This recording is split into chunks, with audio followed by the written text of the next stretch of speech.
de las enfermedades reactivas tenemos la urticaria y el angioedema como las más conocidas. ¿Quién de ustedes no ha visto en algún momento una urticaria, no? Vienen, comen algo, algunas personas o ustedes mismos, ¿no? Y se caracteriza por la presencia de abones o ronchas, ¿no? Y más bien el angioedema es el edema digamos, del tejido celular subcutáneo, ¿no? Y mucosas por un tiempo corto, pero que le da pues ese aspecto, ¿no? Vamos a verlo en una fotografía mejor, ¿no? En los labios, ¿no? Y cuando es grave sí puede llegar a edematizar la mucosa y también el tejido, digamos por así, subcutáneo, ¿no? En algunas zonas, como por ejemplo la epiglottis, ¿no? Lo que ocasiona pues la dificultad para respirar por la obstrucción de la vía aérea debido a ese edema. Tanto la urticaria como el angioedema son reacciones vasculares de la piel y se caracteriza por ronchas que son evanescentes. El tamaño puede ser variable porque las ronchas pueden ser pequeñas o también pueden llegar a confluir. Son eritematosas, o sea, son rojizas y producen en el paciente prurito, ¿ya? Cuando se presentan este tipo de patologías, ¿no? Por lo general, no hay manifestaciones sistémicas excepto la aparición de esas lesiones en la piel y el prurito.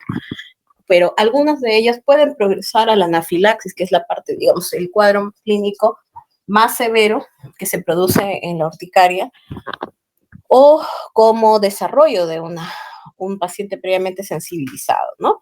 Y eso es lo que puede ocasionar, pues, que el paciente incluso llegue a requerir soporte vasoactivo, ¿no? Como en algunos casos.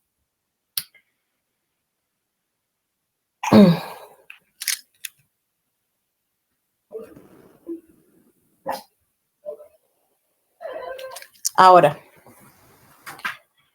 dentro de la historia de la urticaria hay datos, ¿no? De que se hayan producido ese tipo de patologías incluso desde el siglo IV a.C. Ya Hipócrates observaba una similitud entre algunas lesiones originadas por el contacto con la ortiga, ¿no? O sea, era una especie de una urticaria de contacto, ¿no? Las personas que la tocaban y todo eso hacían una reacción alérgica en la zona, pues, de la piel, ¿no? Y que había estado en contacto con esta planta. También con algunas picaduras de insectos, ¿ya? Luego, en el siglo X a.C., fue llamado por Feng Xingsheng en la China, un nombre chino que se le atribuyó, ¿ya? Y incluso utilizaron muchos nombres para darle, hasta que por fin se llegó a utilizar en el término urticaria en el año 1769 por Cullen. La prevalencia es del 20%, ya de todas las patologías dérmicas, no suele poner en riesgo la vida, pero sí puede alterar la calidad de vida en quien lo padece, especialmente cuando son crónicas. Ya, lo más importante en la urticaria es determinar cuál es el agente causal justamente para evitar que el paciente tenga un contacto o lo ingiera o haga alguna complicación grave. El rango promedio de presentación en las urticarias clínicas va entre 1 y 5% y en general, por lo general, va a ser autolimitada. Alrededor de 3 semanas es lo que el 90% de los pacientes les toma llegar a una resolución completa. Dentro de las teorías, digamos, de la urticaria, existen, digamos, la inmunológica, la no inmunológica, pero también existe un gran porcentaje, especialmente en las urticarias crónicas, en las cuales es idiopático, o sea, no se llega a determinar exactamente cuál fue el causante. Dentro de la activación inmunológica tenemos 3 reacciones de tipo inmunológica, la de tipo 1, la de tipo 2, 3 y 4. Cada una con unas características especiales, porque pueden ser a través de la liberación de inmunoglobulina E, ¿no? Con la cual pues se libera histamina y ahí están todas las que la producen. La de activación del complemento por mecanismos citotóxicos, ¿no? Por ejemplo, cuando se transfunde a un paciente. La de tipo 3 por activación del complemento, pero mediada por inmunocomplejos, ¿no? Como la enfermedad, esa es la más conocida, es la enfermedad del suero. Y la de tipo 4 por una hipersensibilidad celular retardada, como por ejemplo las urticarias de contacto, ¿ya? Luego tenemos la activación no inmunológica. aquellas sustancias o medios o fármacos que puedan alterar directamente el mastocito. Entonces ahí se incluyen medios de contraste, opiáceos, antibióticos, ¿no? Y a través del metabolismo del ácido, del metabolismo del ácido araquidónico, como la aspirina, los AINES y algunos colorantes, ¿ya? En caso del angioedema hereditario, se produce una activación del complemento, pero no hay formación del complejo antígeno-anticuerpo, ¿ya? Como por ejemplo la de tipo 3 y en la del tipo 2. Ahí tenemos el angioedema hereditario, ¿no? Porque en estas situaciones hay un defecto genético ya, ¿ya? Ahora, lo que sí, en todo concuerdan en que finalmente se llega a que todos estos mecanismos llegan hacia los mastocitos, los activan y por ende estos se degranulan y generan pues toda esa cascada inflamatoria que termina con vasodilatación y liberación de histamina, ¿ya? Clínicamente son ronchas o abones, recurrente, pruriginosas, circunscritas, son elevadas, eritematosas, generalmente se les llama evanescentes porque el centro lo tienden a tender pálido, ¿ya? Y involucran la porción superficial de la dermis. Cuando se extiende en profundidad hacia la dermis profunda y celular subcutáneo se llama angioedema. Acá tenemos, ¿no? La variación de tamaño en cuanto a las ronchas, ¿no? Vemos así que son de varios tamaños, acá son pequeñas, acá son más grandes, confluyentes, ¿ya? El prurito, por lo general, a veces tiene más intensidad en la noche y se alivia con la frotación antes que con el rascado franco. O sea, a los pacientes les calma la picazón si ellos hacen como una especie de fricción sobre la roncha más que ser un rascado con uñas, ¿no? Ahora, las secuelas, cuando el abón cura, por lo general va a dejar una zona de equimosis, ¿no? Y luego en el transcurso de los días se va a ir aclarar. Acá tenemos la clínica del angionema, como pueden observar, acá esta paciente tiene un edema palpebral, ¿ya? Y bilateral, obviamente, puede producirse en cualquier localización, pero generalmente las más frecuentes son los labios, ¿no? Puede ser las mejillas, los ojos, ¿ya? O sea, las áreas periorbitales y la lengua. No siempre va a haber angioedema junto con ronchas, puede haber solamente angioedema, ¿ya? Y esto suele durar varios días. También tenemos acá más ejemplos, ¿no? Por ejemplo, acá tenemos un angioedema difuso del labio, tenemos un angioedema de la lengua, incluso un natural, mira, de ambos labios, ¿no? Y miren acá, ¿no? Un edema, o sea, un angioedema periorbitario, y por acá tenemos algunas olas de urticaria también. ¿Cómo se clasifica la urticaria? Para empezar, tenemos la clasificación de manera de acuerdo a cómo se ha producido la, cuál ha sido el mecanismo por el cual se ha producido la urticaria, ¿ya? Pero también está la clasificación por tiempos. De esa manera se clasifica la urticaria en aguda, si es menor de 6 semanas, la crónica si es mayor de 6 semanas, ¿ya? Y episódica con una actividad intermitente o recurrente. Luego tenemos, esa es la clasificación, digamos, la más habitual en base al tiempo. Luego tenemos la urticaria física, ya la que se reproduce por estímulo físico, es decir, el paciente tiene una predisposición, una sensibilidad, ¿no? Previa, entonces el dermografismo sintomático, por ejemplo. ¿Por qué es mecánica? Porque si tú al paciente le rozas, le haces una pequeña roce o fricción en el brazo, inmediatamente la piel va a responder con la aparición de un abón exactamente de la forma en la cual fue la piel estimulada. ¿Ya? Luego tenemos la urticaria por presión retardada, el angioedema vibratorio, la térmica, dentro de la térmica la colinérgica por contacto con frío localizada por calor. Luego tenemos la acuagénica, la solar y la anafilaxis inducida por el ejercicio. Increíble, ¿no es cierto? Angioedema sin ronchas, el idiopático, el inducido por drogas, producido por deficiencia del inhibidor de C1 esterasa. Y luego tenemos las urticarias de contacto, la vasculítica y los síndromes autoinflamatorios. Dentro de la urticaria aguda, que es la más común, acá tenemos ronchas de aparición regular durante un periodo menor de 6 semanas y las lesiones se van a resolver en realidad en menos de 24 horas. Es más común en los niños y está asociada a atopía. 20 a 30% se pueden cronificar o pasar a ser una recurrente episódica. De estas, dentro de las crónicas, va a haber una son idiopáticas en su mayoría, ¿no? Pero también pueden estar relacionadas con infecciones, medicamentos o alimentos. Dentro de cómo se produce esto, como estamos recordando, ¿no? Estamos hablando, si hay una producción de inmunoglobulina E, tenemos acá las principales causas que están en la primera, que básicamente es un resumen de lo que hemos visto aquí, ¿ya? Saber cuál tipo de mecanismo se produce de acuerdo al agente en el cual el paciente ha sido sometido en base a la exposición previa.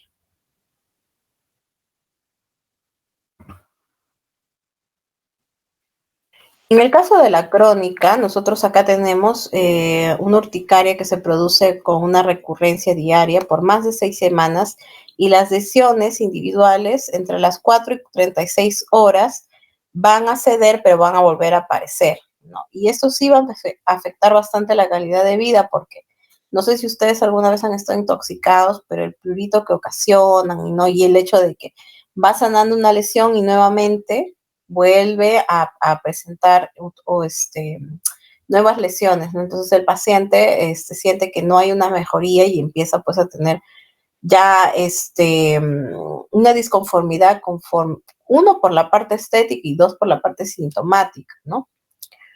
35% son físicas, 5% vasculitis, porque en realidad el mayor porcentaje está en relación con casos idiopáticos. Dentro de las urticarias físicas, acá tenemos unas urticarias caracterizadas porque son localizadas en el área que sean estimuladas minutos después de la provocación y se resuelven dentro de 2 horas por lo general. Ya, existe dentro de estas la urticaria por presión retardada y el demografismo retardado, ya, que pueden presentarse por un poco más de tiempo.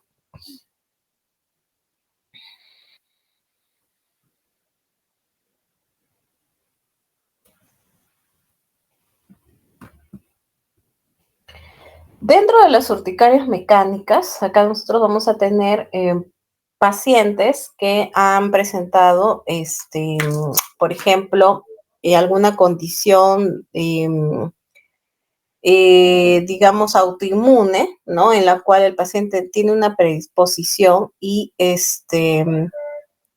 sin embargo, dentro de todas las otras urticarias, esta es la que menos asociación tiene. O sea, si bien es cierto, hay una característica de autoinmunidad, no es por lo general la regla y los pacientes tienen unas ronchas que son características porque son lineales, ¿no? Lineales y subyacen al trauma o al roce.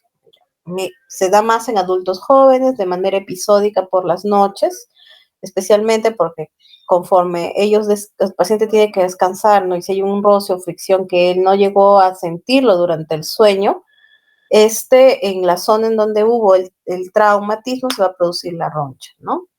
Por lo general suelen mejorar, pero pueden persistir por unos 5 a 7 años. Acá, por ejemplo, no sé si logran ver, este es el cuello de una paciente y ven acá las ronchas de manera lineal que se deben haber producido por el polo que llevaba la paciente.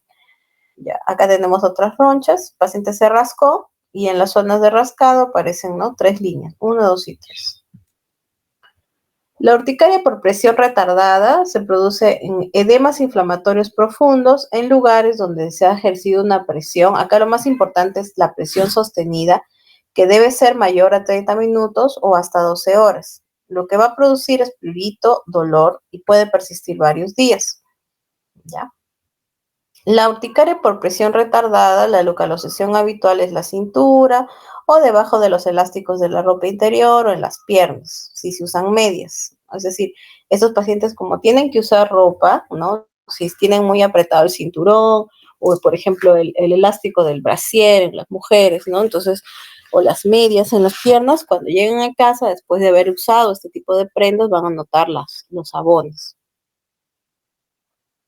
Además de que puede haber también manifestaciones sistémicas. Por lo general, como hemos dicho, esto no suele pasar en la mayoría de pacientes, pero en la urticaria por presión retardada sí puede haber esta afección con malestar general y la duración promedio de toda esa patología puede durar entre 6 a 9 años.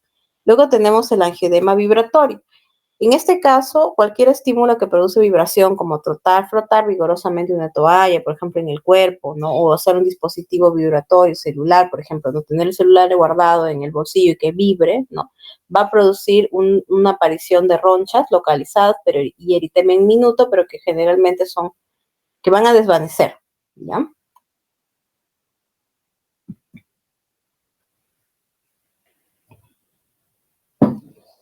La urticaria colinérgica, dentro de las urticarias físicas, es la segunda causa más frecuente. Miren, en la colinérgica, por lo general, los jabones son chiquititos, ¿no? Tienen alrededor de 2 a 3 milímetros de diámetro y están rodeados por un halito eritematoso. Aparecen por lo general después de los 15 minutos post estímulo térmico como ejercicio físico, algún baño caliente o incluso el estrés o utilizar bebidas o comidas picantes, copiosas. Se da en adultos jóvenes con tendencia atópica, ¿ya? Y más que nada va a afectar a la mitad superior del cuerpo, pero puede extenderse a cualquier zona, ¿ya? También tenemos la urticaria por contacto al frío. En este caso, la roncha o las ronchas van a aparecer después de unos minutos de haberse abrigado post exposición al frío. Se reconocen 4 formas: la primaria, la secundaria, la refleja y la familiar. Dentro de algunas de las características de ellas, en la primaria, que es el 95%, está precedida por infecciones, ¿ya? O picaduras. Se da a cualquier edad, pero más predomina en los adultos jóvenes. Caracterizada por prurito, quemazón y por síntomas sistémicos. Luego tenemos la secundaria, que es más rara, ya acá generalmente está asociada a crioglobulinemia o criofibrinogenemia y a un fenómeno de Raynaud o púrpura. Ya, en este caso se tiene que descartar hepatitis B, C, la mononucleosis infecciosa y alguna de la enfermedad linfoproliferativa. Luego tenemos la refleja, que son ronchas ante el enfriamiento generalizado del cuerpo, ponen en riesgo la vida cuando se exponen a unas actividades, por ejemplo, como el buceo, ¿no? En aguas frías. Y la familiar, que está en relación con una herencia autosómica dominante, ¿ya? Y acá las ronchas se forman en placas pruriginosas que en 48 horas se tienden a aclarar, asociada a síntomas sistémicos y alteración del hemograma.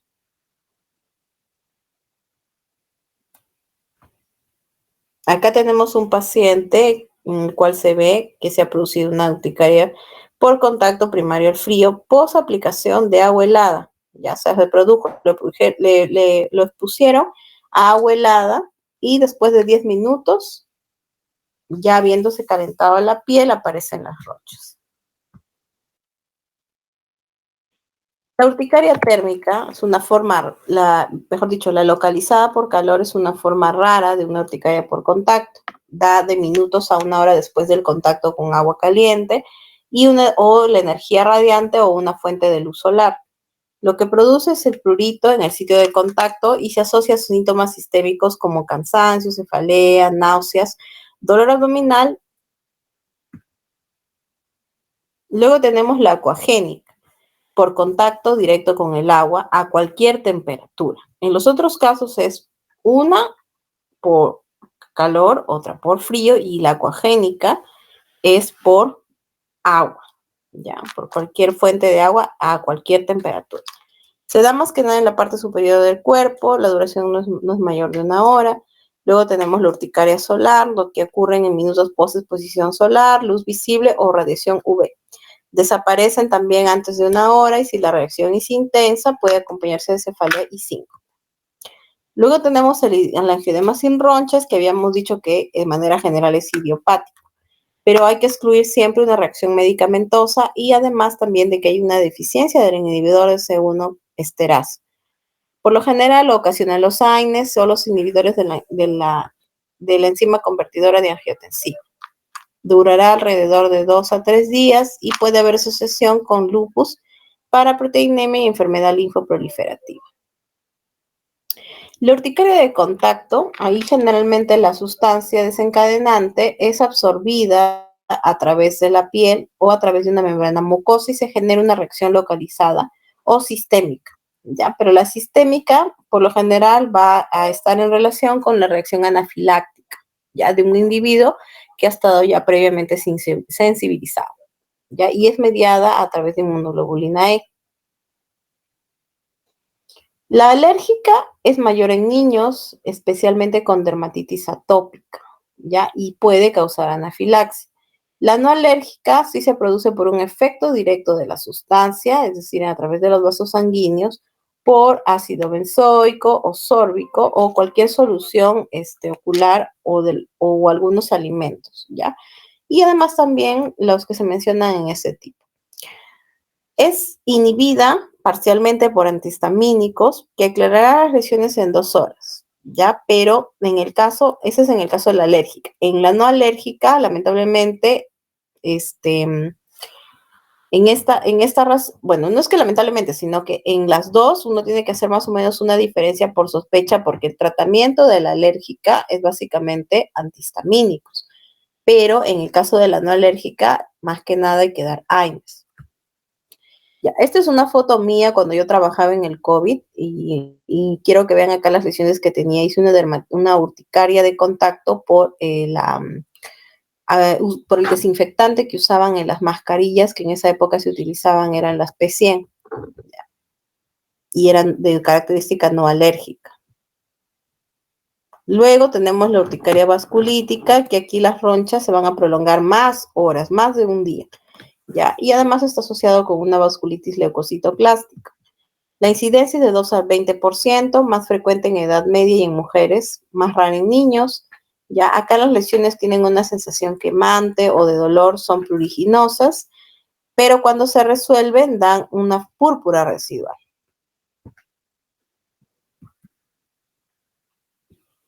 Para cualquier paciente con urticaria, la historia clínica es lo que interesa. Hay que hacer un examen físico completo, realización de pruebas de laboratorio, que son necesarias para confirmar la sospecha diagnóstica.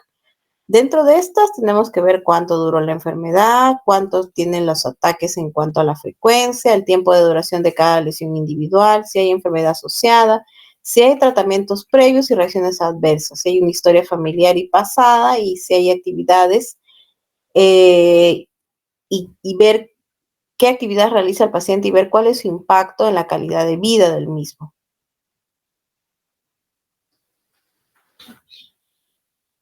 ¿Cuánto nos interesa hacer un diagnóstico más exhaustivo? No. Si es en realidad una urticaria ordinaria aguda y episódica, no interesa mucho hacer exámenes de laboratorio, excepto la historia clínica, para ver qué pudo haber desencadenado, ¿no? Pero si estamos hablando de pacientes que de repente tienen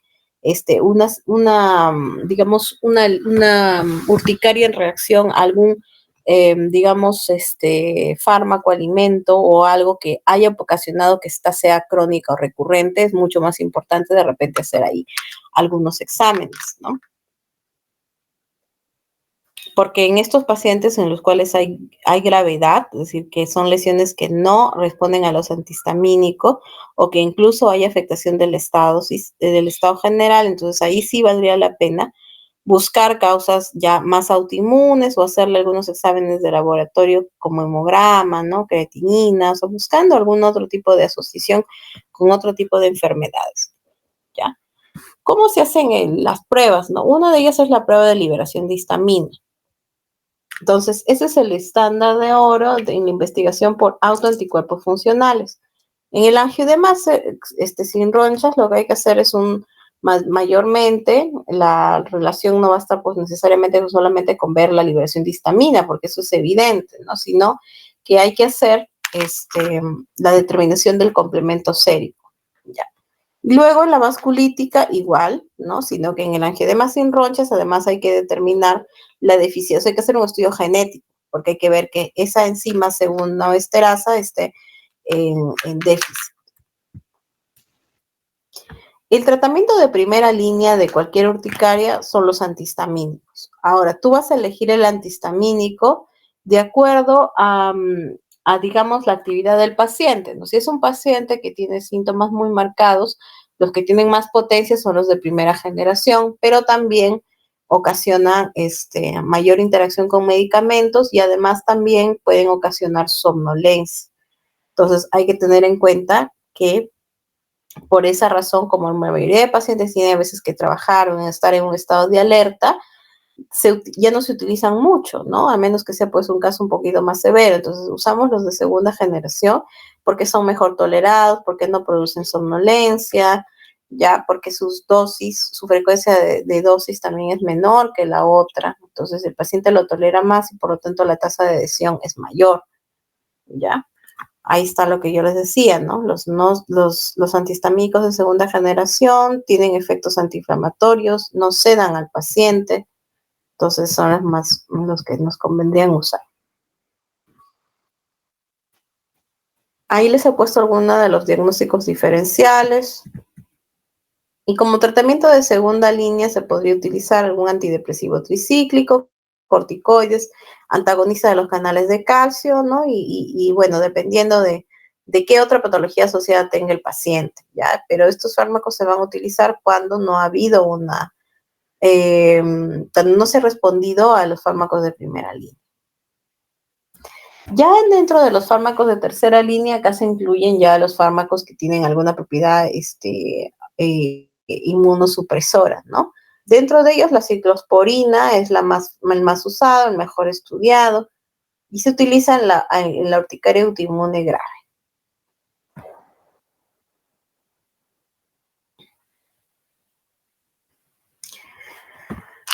Ahora, en el caso de los antihistamínicos, saber que los antihistamínicos se pueden dar de manera oral y de manera endovenosa. Ya, ahora, si se presentara una urticaria con angioedema intenso que afecte la vía aérea, ya lo que se utiliza ahí es la adrenalina, por lo general, ¿no?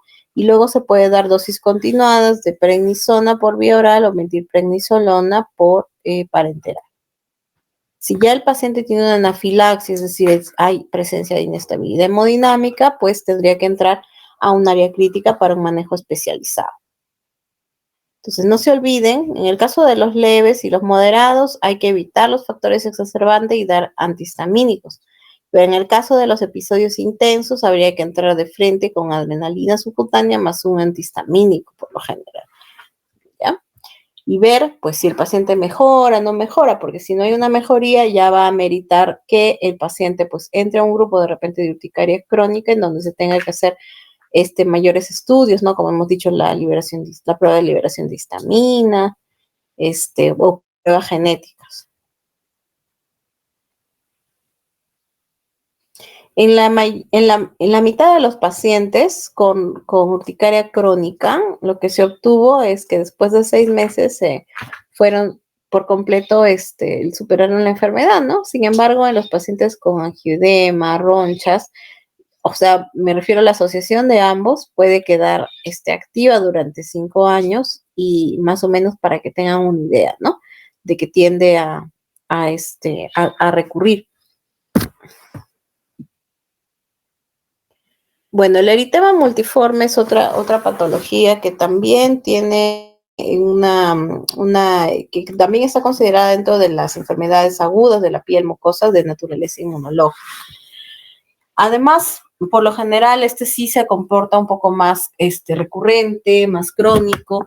Las lesiones cutáneas pueden ser de varios tipos, pero por lo general son eritematobulosas, ¿ya? También tenemos unas lesiones mucosas pluriorificiales de tipo vesícula ampollar. No hay una predominancia por una edad en específico, el pico de incidencia sí es más en los jóvenes, pero no hay, digamos que sea a rajatabla una norma. La incidencia es de 0.8 a 6 millones por año y generalmente el sexo masculino lo sufre con mayor frecuencia, pero no hay predilección por la raza. Dentro de la asociación, el virus por herpes simplex tipo 1 es el más común, ¿ya? No se sabe si se presentan esas reacciones a una infección específica o inespecífica del virus, pero se piensa que es una reacción citolítica mediada por los fragmentos del DNA del virus herpes simple que se liberan a nivel de los queratinocitos, ¿ya? Y hay una predisposición genética, no porque hay una asociación entre los subtipos de HLA y una asociación a presentar mayores lesiones.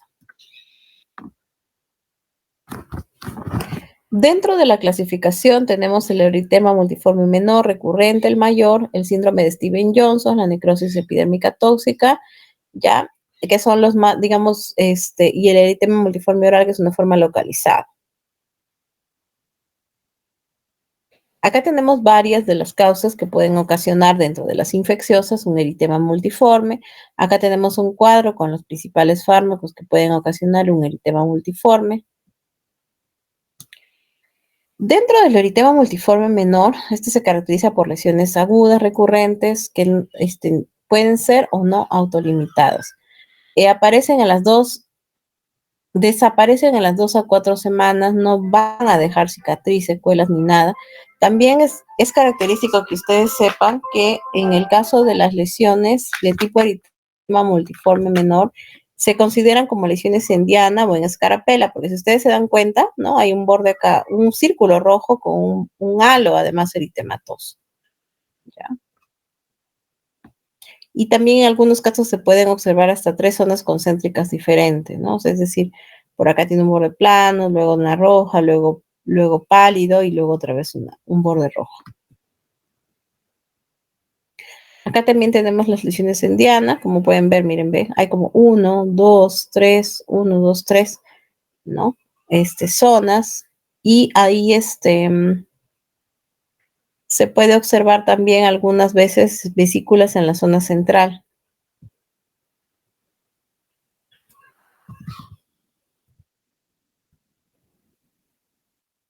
Ahora, el eritema multiforme mayor, en este caso la enfermedad es crónica, se manifiesta a través de los múltiples brotes agudos, pueden haber lesiones agudas recurrentes o no, es autolimitada, las lesiones se van a curar en 2 o 3 semanas, pero puede persistir hasta 6 sin dejar secuelas.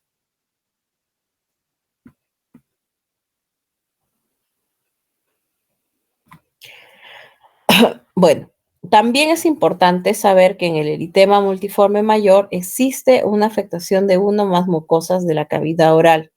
Aparte, en estos pacientes, ¿no? También está afectada la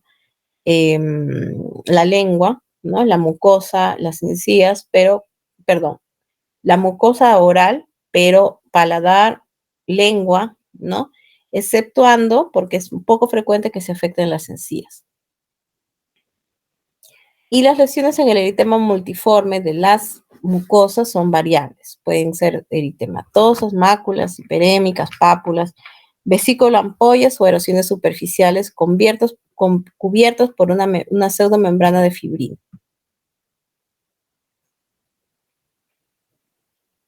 También se pueden asociar algunas costras serohemáticas o erosiones, ¿ya? Dentro del síndrome de Steven-Johnson, acá tenemos que es una enfermedad grave, incluye un mal estado general de paciente, enfermedades viscerales, cómo se genera a través de pequeñas vesículas diseminadas por la piel que van a evolucionar hacia máculas purpúricas o lesiones en diana atípicas mayores en el torso. Y va a positivizar, o sea, va a dar positivo para el signo de Nikolsky, ya, porque hay un desprendimiento epidérmico. La afectación de las mucosas oral, ocular, nasal y genital deja cicatriz. Y además de que las lesiones son muy dolorosas.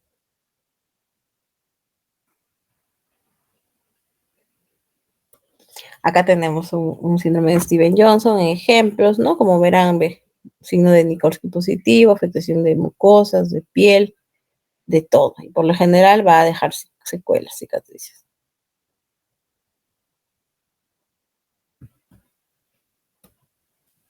La necrólisis epidérmica tóxica es más autolimitada. Hay también afección de piel, mucosas y los órganos internos con un curso fulminante.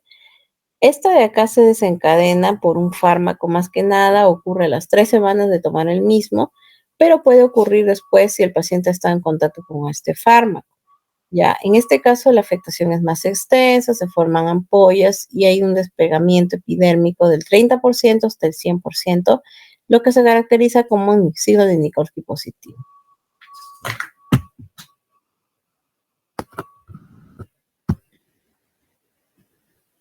Acá tenemos un cuadro en donde se ven los medicamentos asociados a un riesgo de Steven-Johnson o necrólisis epidérmica tóxica, de los cuales debemos nosotros saber que los que tienen riesgo potencial son pantoprazol, corticoides, pirazolonas, ácido acetilsalicílico, tramadol, paracetamol y ibuprofeno.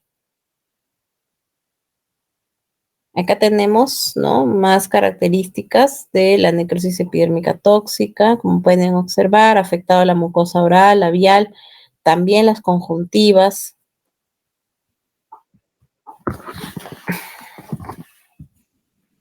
Dentro del eritema multiforme mayor oral existen unas lesiones agudas recurrentes, ¿ya? Cronifican, ¿ya? Y se mantienen a través de periodos de semanas o meses. En la mucosa nosotros vamos a observar eritema, pueden haber ampollas intraorales, erosiones con o sin presencia de pseudomembrana o de placas hiperqueratóxicas, ¿ya? La localización más frecuente acá es la encía, ¿ya? Pero también puede aparecer en la mucosa labial, bucal y más rara en el vermellón de los labios, esa es la parte externa. Para el desarrollo o el diagnóstico de esas patologías, no hay un signo patognomónico y obliga ya a buscar diagnósticos diferenciales, ¿no? Pero lo que se observa es edema intercelular, queratinocitos necróticos, hay liquefacción focal en las capas inferiores del epidermis y hay un infiltrado inflamatorio mixto, pero predominio de linfocitos T. En estas patologías no sirve mucho la inmunofluorescencia.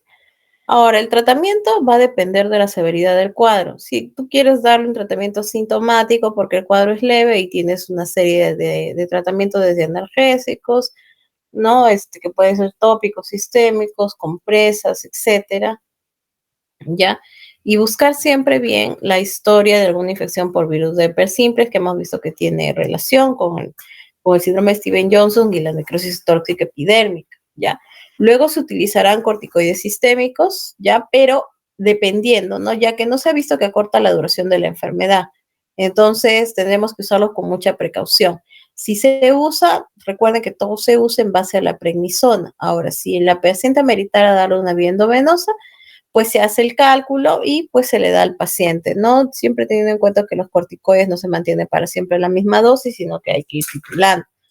Otro tratamiento también se incluye acá a los acetropina, talidomida, micofelonato, y en el caso del Steven Johnson y la necrosis epidérmica tóxica, el paciente tiene que quedarse hospitalizado.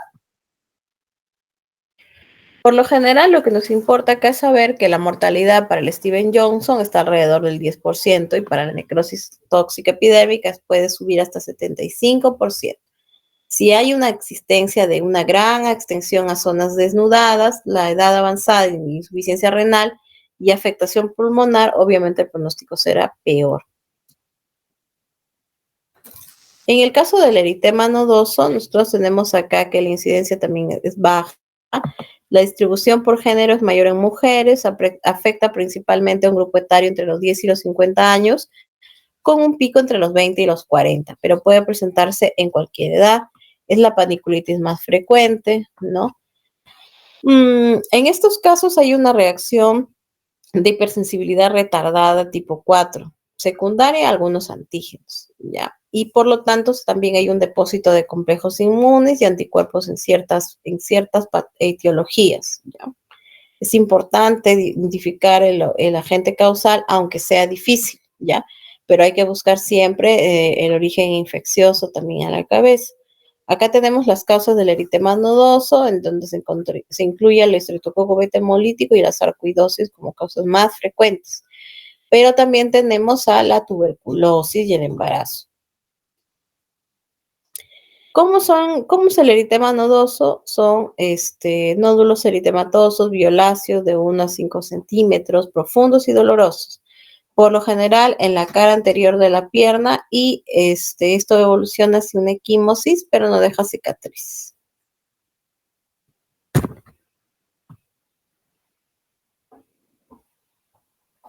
Acá tenemos un eritema nodoso y como pueden observar en la imagen, se observa que la piel está un poco más roja y seguramente si la tocáramos estaría caliente. Diagnóstico: se observará histológicamente un infiltrado inflamatorio inicial de neutrófilos y más tarde de células mononucleares.